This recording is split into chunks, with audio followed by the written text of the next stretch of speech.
사랑하는 성도 여러분, 참으로 좋은 날입니다. 다 같이 예배드릴 텐데요. 사도신경으로 우리의 신앙을 고백함으로 9월 첫째 주 예배를 시작하겠습니다.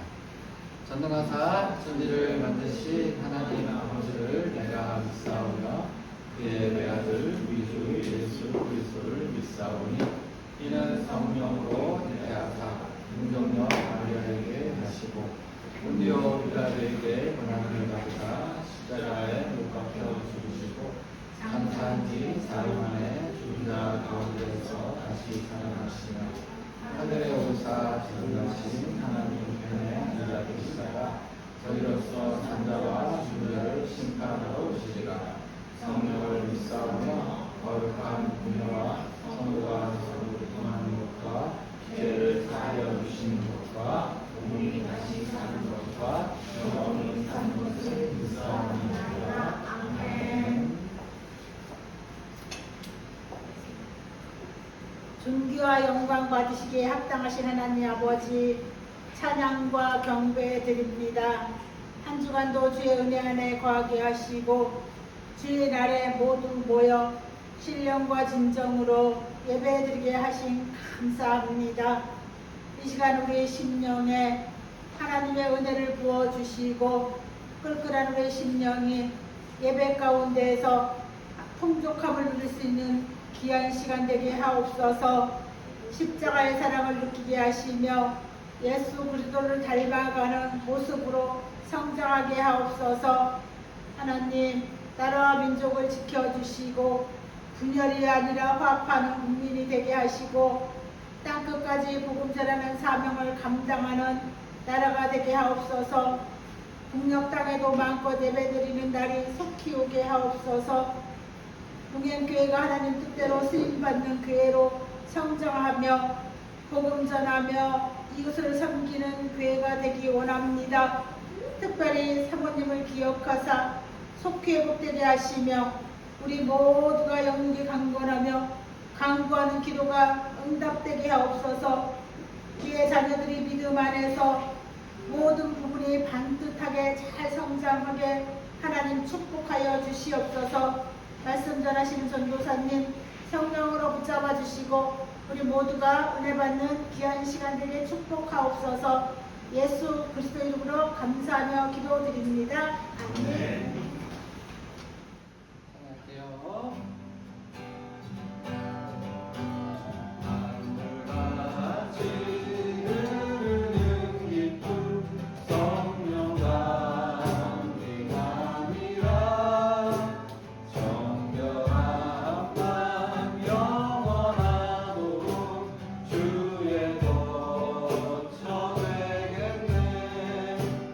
주님 주시는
오늘 하나님 말씀은 사무엘상 7장 15절로 17절까지입니다.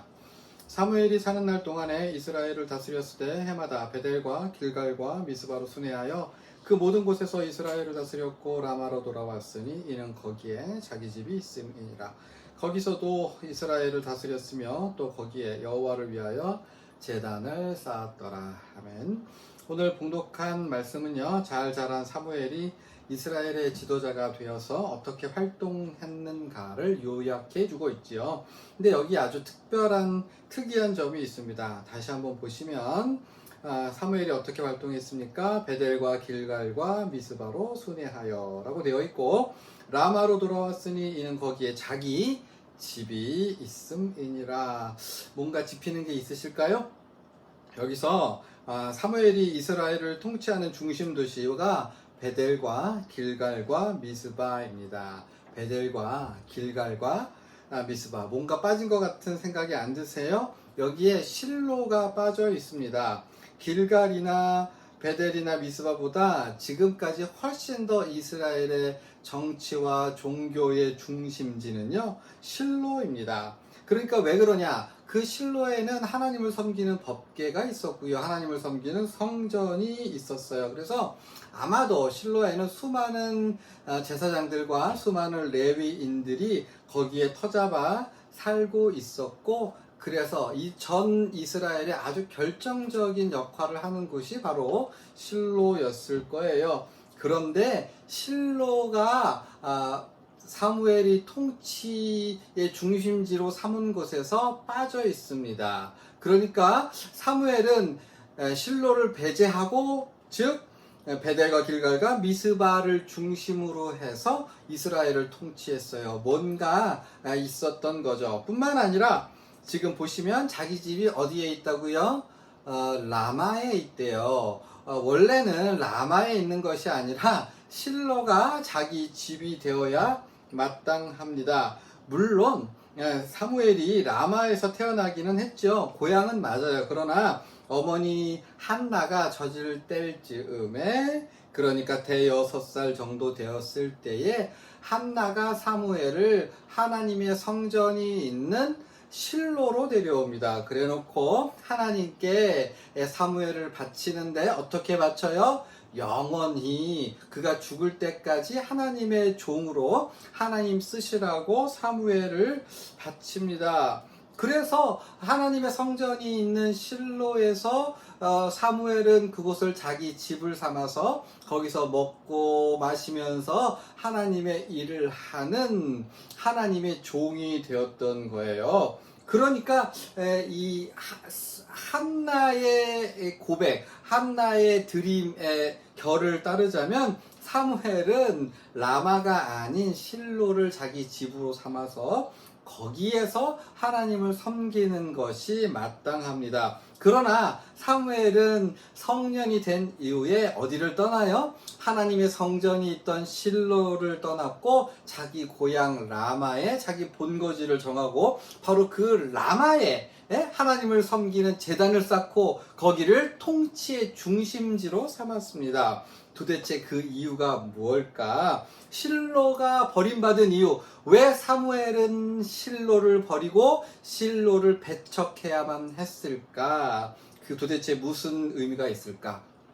한번 생각해 보려고 하는데요. 자, 다시 사무엘이 어렸을 때를 한번 생각해 보세요. 사무엘은 자기의 뜻이 아니라 엄마의 서원 때문에 어느 날 갑자기 하나님의 성전의 일꾼이 되었어요. 성전은요, 원래 누가 거기서 주도적인 역할을 합니까? 레위인과 그 중에서도 아론의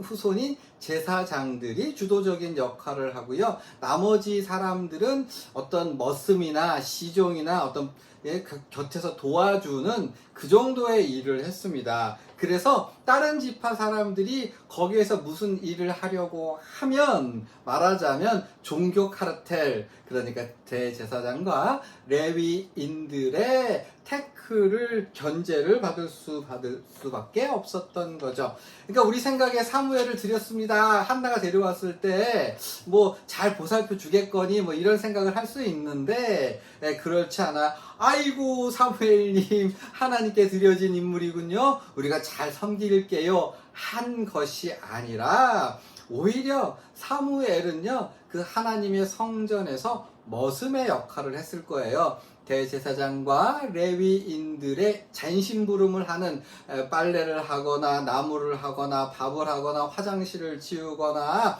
뭐 좀 해라 그러면 주르르 달려가서 뭐 마당새 같은 그러한 역할을 했을 가능성이 높아요. 오죽하면 엘리 제사장은요 사무엘에게 방 한 칸 내어주지 않습니다. 사무엘이 어디서 살아요? 성전에서 살아요. 특별한 종교적인 이유가 있어서요 그렇게 보기는 좀 어렵죠. 하나님의 성전이 그 주거하는 공간이 아니라 하나님을 모시고 섬기는 공간이죠. 사무엘이 믿음이 좋아서 방이 있는데 난 여기서 있을 거야 그러한 시사를 찾아볼 수 없고 머물 곳이 없었기 때문에 사무엘은 아마 하나님의 성전에 있지 않았을까.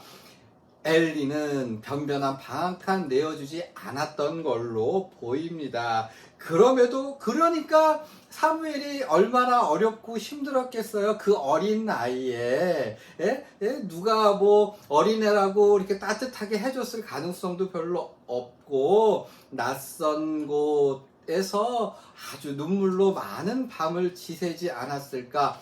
그럼에도 불구하고요 하나님의 종으로서 사무엘은 정말 아름답게 믿음이 자라고 지혜가 자라고 그리고 하나님의 말씀을 직접 받는 하나님의 사람이 되었습니다. 자, 어엿한 청년이 되었고요. 그로 말미암아 단에서부터 부엘세바까지 모든 이스라엘 백성들이 보기에 사무엘은 하나님의 선지자로 세워진 것을 알게 되었습니다. 사무엘이 한 말이 단 한마디도 땅에 떨어지지 아니하였으니 모든 사람 사무엘의 입에는 하나님의 말씀이 있도다 라고 인정하게 되었던 거죠. 그 대표적인 사건이 뭡니까? 하나님께서 성전 안에서 사무엘을 부르신 사건이라고 할 수 있고요. 자, 그렇게 사무엘의 입에는 하나님의 말씀이 있었는데 이것을 본 엘리와 그리고 제사장들과 그리고 레위인들은 이것을 우와, 야 사무엘에게 하나님의 말씀이 있어. 우리가 그 말씀을 듣고 경청해야지, 순종해야지, 그 뜻을 따라야지 한 것이 아니라 성경은 이 부분에 대해서 침묵하고 있습니다만 우리는 어렵지 않게 짐작할 수 있어요.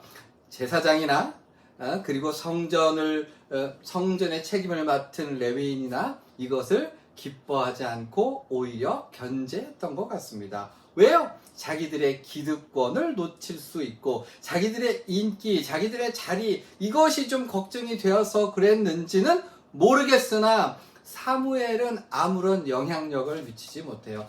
분명히 하나님의 음성을 듣고 있는 사무엘이 있었음에도 불구하고 이스라엘이 전투를 하거나 중요한 의사결정을 할 때에 아무도 사무엘로부터 나오는 하나님의 말씀을 묻지 아니하였고 정책 결정에 영향을 미치지 못했습니다.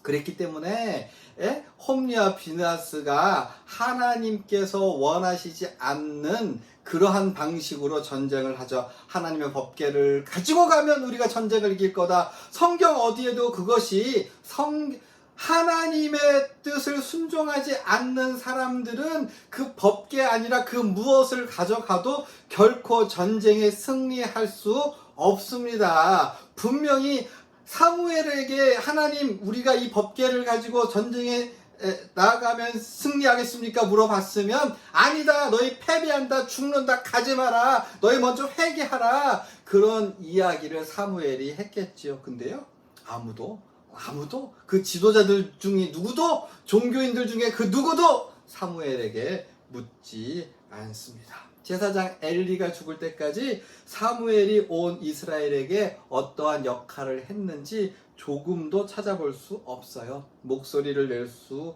없었던 거죠. 그래서 이때에 이때 사무엘이 답답함이 어떠했겠습니까? 분명히 자기는 하나님의 뜻을 알고 이스라엘이 이러면 안 되고 제사장이 이러면 안 되고 홈리와 비나스가 이러면 안 되고 레위인이 이렇게 살면 안 되고 분명히 알았을 텐데도 아무런 영향력을 미치지 못했고 하나님의 뜻을 아는 사무엘은 답답하고 괴로웠을 것이며 뿐만 아니라 종교 지도자들은 사무엘을 견제하고 압박하고 멸시하고 어떻게 해서든지 깎아내리려고 했을 가능성이 높습니다. 그래서 어떻게 되었는지는 성경에서 기록하고 있지는 않고 그냥 결론적으로 뭡니까? 오늘 본문에서 말씀하는 바와 같이 엘리 가문, 엘리도 죽고 두 아들도 죽고 그들의 영향력을 잃어버리고 법궤를 빼앗아 버리고 그리고 그들이 터잡아서 영향력을 미쳤던 에헴 하면서 내가 나지라고 큰 소리를 쳤던 바로 그 성읍 실로는 정말 완전히 모든 정치적 헤게모니에서 완전히 배제되었던 것을 보여주고 있는 거죠. 집안은 쑥대밭이 되었고 성읍은 잊혀져 버리고 영향력을 잃어버리게 되었던 거죠. 그러나 멸시와 천대를 받고 눈물로 살았고 종교인들에게 괄세를 받았음에 분명한 에브라임 사람 사무엘은 어떻게 했습니까? 자신의 집을 라마에 세우고 거기에 하나님을 섬기는 제단을 세우고 그것을 통치의 중심지로 세울 수 있었습니다. 바로 여기에 사무엘서의 핵심적인 주장이 드러나는데요. 높은 곳은 낮아지고 낮은 것은 높아진다. 높은 것은 낮아지고 낮은 것은 높아진다. 바로 이것이 하나님께서 하시는 일이죠. 한나는요 사무엘서 전체의 내용을 아우르면서 그의 감사의 기도를 이렇게 올리고 있죠. 풍족한 자들은 양식을 위하여 품을 팔고 줄이던 자들은 다시 줄이지 아니하도다. 전에 임신하지 못하는 자는 7을 낳았고 많은 자녀를 둔 자는 쇠약하도다. 하나님은 지식의 하나님이시라 행동을 달아보시느니라. 아멘.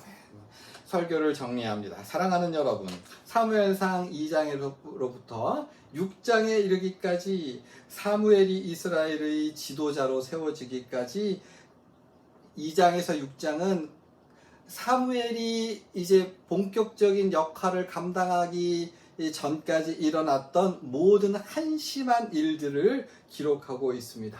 사무엘이 이 모든 일들을 보면서 얼마나 답답했을까요?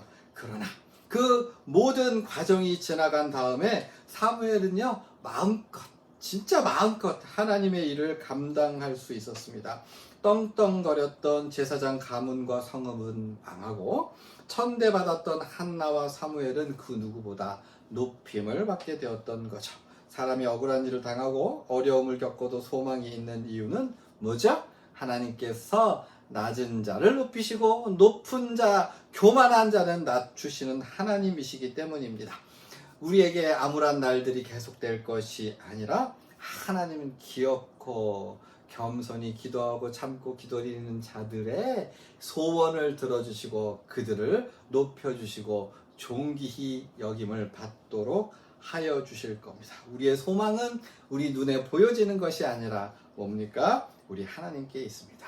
하나님의 어떠하심이 바로 우리의 소망이 아니겠습니까? 그러므로 우리의 날들이 눈물을 나게 하고 서럽게 하는 날들이 있을지라도 사랑하는 여러분, 하나님께 소망을 두고 힘을 내어 살아갈 수 있는 저와 여러분 되었으면 좋겠습니다. 아멘. 자, 우리 예수님께서 가르쳐주신 기도로 예배를 마치겠습니다. 하늘에 계신 우리 아버지여, 이름이 거룩히 여김을 받으시오며 나라가 임하시오며 뜻이 하늘에서 이루어진 것 같이 땅에서도 이루어지이다. 오늘 우리에게 일용할 양식을 주시옵고 우리가 우리에게 죄 지은 자를 사하여 준 것 같이 우리의 죄를 사하여 주시옵고 우리를 시험에 들게 하지 마시옵고 다만 악에서 구하시옵소서. 나라와 권세와 영광이 아버지께 영원히 있사옵나이다. 아멘.